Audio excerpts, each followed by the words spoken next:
JD here, and as you can see, we are back on iRacing once again here today. And in this video, we are back again with F4, this time at Monza. So this is actually done, well, actually did this about a week or so ago now, because the current track is Bathurst, which we did yesterday. But really wanted to upload this race because this was probably the most intense battle I've actually had so far on iRacing, but also I think kind of sums up the driving I've seen so far. And please comment down below what your experience has been with iRacing, whether you've been racing for many years or you've just picked it up very recently. For me, I feel like the driving is clean on the most part, but people just want to overtake at any opportunity, and it doesn't matter what kind of corner it's on.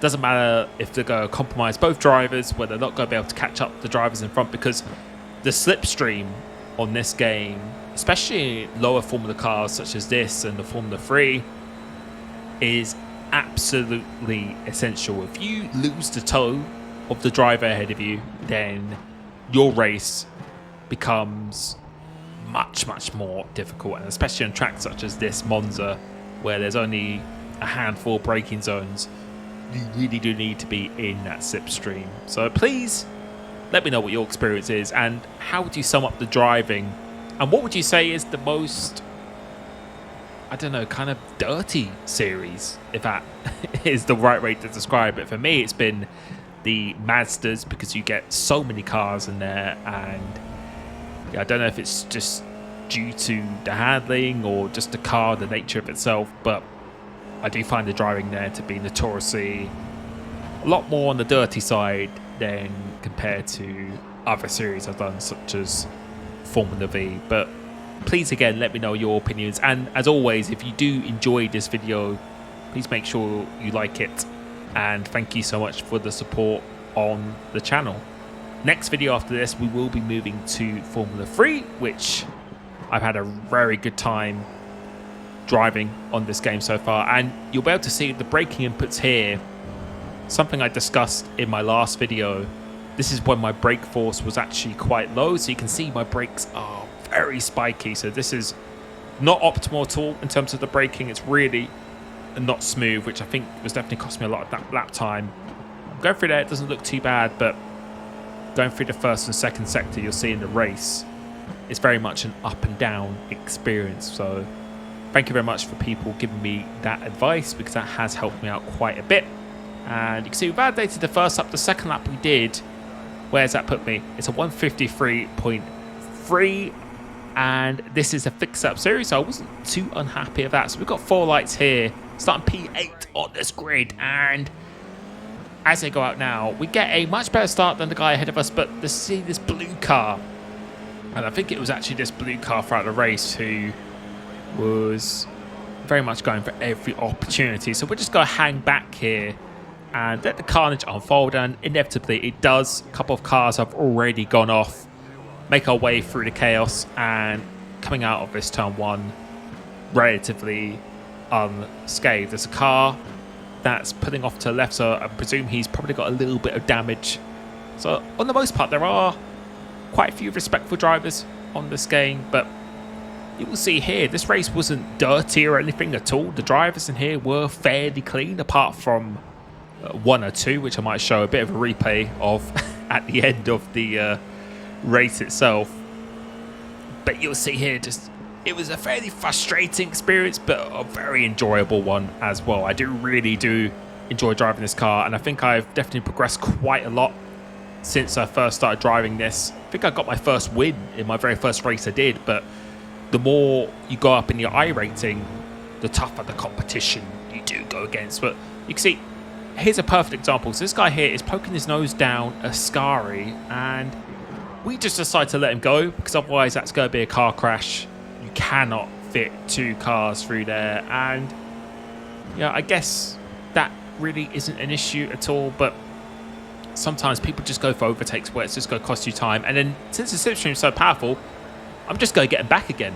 So if I was him, I probably would maybe have waited for the first straight itself going into turn 1, because now he's actually lost another position to this car behind. So again, it's very similar to when I play F1, and I think that's sometimes when people do have the pace, it's about actually picking their moments, and when they do decide to go for the overtake, you have to kind of weigh up the pros and cons if you make an overtake or something. See, he was thinking about going through the middle here, but this time he actually does decide to back up. But this guy actually does a worldie move on me on the outside, so GG to him. That was actually a very nice overtake, and we're going to try and follow him through, because I think his name, Alex, up ahead, if I can read my screen properly, was quite a fast driver. And it's quite a common thing that sometimes the fast drivers do start at the back of the grid because they don't want to get involved in any incidents during the first lap or the first few corners. And you can see the brakes coming through here were very spiky, so not a smooth input at all. So we've actually managed to fix that quite nicely since. And we're just going to try and follow this guy as much as you can, because the guy behind me was, yeah, really sticking with me quite nicely coming off these corners. It was quite annoying for me because I know he's going to probably go for every single move. But this is the move here where I think he doesn't really benefit him at all, because him placing his car there, he's not going to make the overtake happen. All he's going to do is just slow me down. We're going to slow each other down and potentially lose. And you can see, very lucky that he didn't DNF from that at all. So he made some contact with me, but I think we both lived to fight another day. And yeah, if I was him, I would have just let myself have the racing line and allow us to stay in the tow of this guy up ahead, because no, that could have been a lot worse. We could have lost the tow up to this guy, and yeah, that would have been our race really over in terms of gaining more positions. So you can see here again a perfect example. Slipstream is pretty powerful in this car. I think in Formula V it's even more powerful, but in this one it's still pretty strong itself. And apparently I say itself all the time, so please take a shot every time I do say that word. Don't even realise I'm actually saying it half the time. But coming through to here, we're just defending from this guy, and now he's going side by side with the guy behind, and hopefully we can maybe try and break the slipstream of this green car behind us and use this guy up ahead of me to catch up to the rest of the pack, because you can see the fight for the lead isn't actually that far away at all. So you see, if we look at the brakes, very up and down here, and that is all to do with the brake force. I was going to say itself, but the brake force, I'm just going to leave it at that, as this guy up ahead has made a little bit of a mistake here. So purple car's gone through on him. It's really crucial that we try and do this overtake as well. So coming off this corner, we actually get a fairly good exit. No DRS available in these cars, and you can see again with that slipstream, it's just very, very powerful. What are we going to do here? Are we going to go for this move? Go around the outside? So we let him have this corner. So almost a kind of a carbon copy, and you can see, because I've decided to actually force this guy to defend, he's actually lost the slipstream to him. So I probably should have actually maybe just backed out here, but you can see the green car behind is coming very, very quickly, and we're going to maybe try and go around the outside of Parabolica, or whichever the name of this corner is now, because I think it is a little bit different.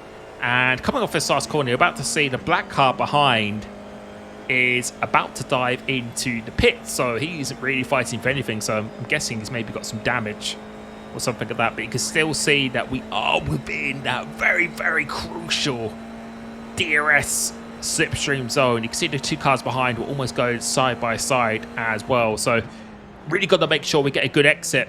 This was definitely the most difficult part of the lap for me, was definitely the first two sectors. That's where you really do have to rely on effective trail braking, but you can still see we are within that 1 second, so we are going to be getting that little bit of that benefit from the slipstream up ahead. And you can also see that the leaders, we are actually starting to close in on them as well, because they actually are starting to battle themselves. And all we're trying to do now is just keep within this slipstream, just keep within that second as much as possible, because I did think the guy up ahead was we're a little bit faster on the pace, but coming off here, we actually get a really good exit.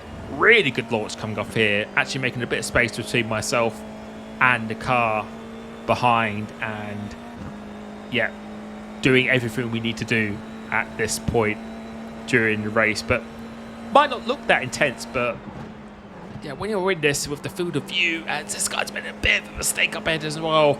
Just the feelings you have through the wheel, just the feeling, the immersion you get, it is a very, very intense experience. And just being connected to the car. So you can see this time here, we're not actually going to go for the overtake. We're actually going to let him have this corner. So 9 times out of 10, a lot of drivers I've been racing with, they would probably just overtake him there, and then they'd just end up getting into a dogfight going into turn 1. I decided to let him go because I wanted to try and overtake him going into turn 1. So use this momentum. So we're going to try and make this overtake now, and hopefully we have just enough of a run. But you can see the leaders up ahead are actually battling quite a bit themselves. But as we go into turn 1, wherever I brake, he is just going to brake that fraction later, and then he manages to retake the position. And you will see over the next few laps that this is the current theme in terms of this battle. And it was pretty frustrating because the guys up ahead, if we were just racing at our normal pace, I think we would actually be able to maybe actually catch up to leaders ever so slightly. So again, not much you can do in terms of overtaking until you get to the last corner and coming into turn 1. Also, no idea what that guy is on about up ahead. You can see in my chat here, I think he was trying to be the world's best troll or something like that, which you do get a little bit on iRacing, I've noticed, where people do spam in the comments in the chat. Don't know if they're trying to distract other drivers or anything like that as well, but yeah, I think there is a way to mute them, so please let me know if there is, because I will very much be flexing that option many times in the future as well. And you can see he's saying thanks, and all the drivers can see that, not just me. So bit annoying to see on your screen if you're trying to focus on something itself. But coming into this last corner now, we're just really going to focus on trying to get a good run, because you can see the leaders are actually starting to battle, and we were closing in just that little bit as well. So we're going to try and get an even better run coming off this last corner and putting up the slipstream now. See, the cars up ahead are going side by side, and this is where I was really hoping that this guy would, you know, just let me go, not slow each other down, because these guys are going side by side. But then again, just outbreaks me going to there. So yeah, it's, even if you feel you're faster than someone, if they've got a slipstream on you, then you just don't want to be losing any time whatsoever, because this is just costing us time to the leaders up ahead. So again, yeah, when I'm battling people, I always try and ensure that we're not losing as much time as possible, because you can see the leaders are all coming up ahead here, and we don't exactly have a huge gap behind as well. So all this is doing is just kind of just pushing us back into the pack, and just running the risk of us not getting the good result, really, to be honest. Because since the slipstream is so powerful, I think you can have that luxury of letting someone go, and then if you do feel you have the pace, feel quite confident in actually getting it done again. So as we come up into the sky, you can see again the leaders in the distance are going side by side, but this overtaking we were doing between us going into this turn 1 has been costing us quite a bit of time. So this is going to be attempt number 3. So let's see what we can do here. As yeah, this guy in the chat, you can see I'm actually just laughing at it here. I have absolutely no idea. Well, I think I do have an idea. I think he's just trying to be the world's best troll, like I said, try and probably distract me or something like that, or probably be featured in a video or something like that. So I will be blocking that in future if people do that, because yeah, it's a bit of a desperate attempt for a bit of attention, I think, maybe. But coming through into here, into this turn 1, we get a bit of a better run this time, and I decided to move to the right, maybe just a little bit to put him off. But he does exactly the same thing again. And yeah, you can see the leaders are fighting quite hard. So I think this is really, really costing us quite a lot of time. And now maybe a low racing IQ might be a bit harsh, but I think sometimes just ensuring that you're both not losing the time is really, really important. And coming into here, we could have maybe gone down the inside there, but all that's going to do is just slow us both down. So again, the next lap, we're going to try and get as close as we can and maybe put out the slipstream just that fraction later. And you can see the leaders up again. So I think the leader has made a little bit of a gap, but they are still battling quite hard at the same time. So you'll be able to see the slipstream coming into Ascari once again.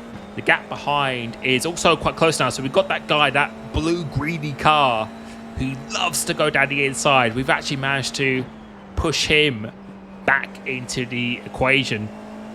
And then coming off this Ascari here, we're going to try and get as close as we possibly can. And not too close though, because I want to make sure I get a really good run coming onto this main straight. So coming through into the final corner, we're going to try and carry as much speed as we can.